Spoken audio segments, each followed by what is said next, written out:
But there are real problems that we haven't addressed, which should be addressed. There's a few of them there. I'm not going to go through them. You know what they are. And what are we doing instead? At Copenhagen, this December, weeks away, a treaty will be signed. Your president will sign it. Most of the third world countries will sign it because they think they're going to get money out of it. Most of the left-wing regimes around the world, like the European Union, will rubber stamp it. Virtually nobody won't sign it.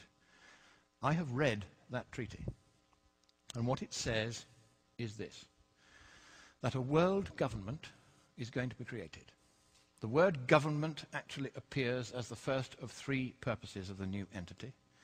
The second purpose is the transfer of wealth from the countries of the West to third world countries in satisfaction of what is called coyly a climate debt, because we've been burning CO2 and they haven't, and we've been screwing up the climate. We haven't been screwing up the climate, but that's the line.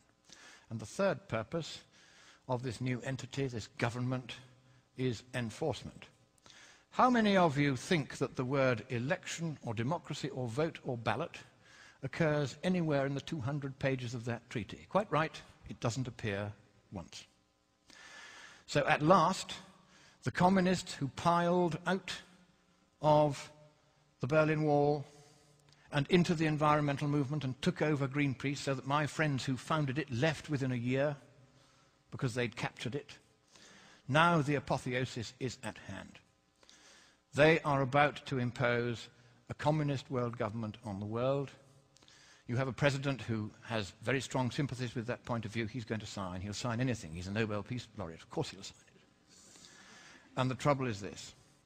If that treaty is signed, your constitution says that it takes precedence over your constitution. And you can't resile from that treaty unless you get the agreement of all the other states parties. And because you'll be the biggest paying country, they're not going to let you out. So, thank you, America.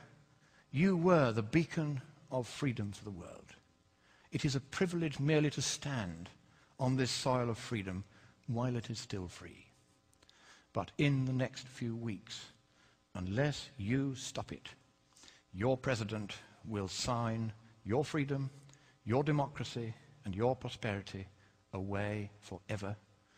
And neither you nor any subsequent government you may elect will have any power whatsoever to take it back again. That is how serious it is. I have read the treaty. I've seen this stuff about government and climate debt and enforcement.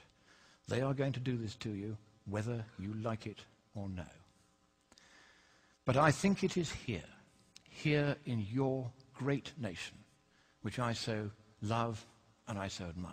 It is here that perhaps at this 11th hour, at the 59th minute and the 59th second, you will rise up and you will stop your president from signing that dreadful treaty, that purposeless treaty, for there is no problem with the climate, and even if there were, economically speaking, there's nothing we can do about it.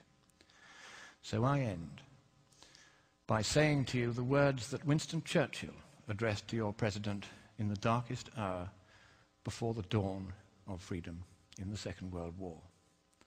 He quoted from your great poet Longfellow. Sail on, O ship of state.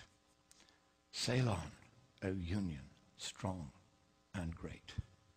Humanity, with all its fears, with all the hopes of future years, is hanging breathless on thy fate.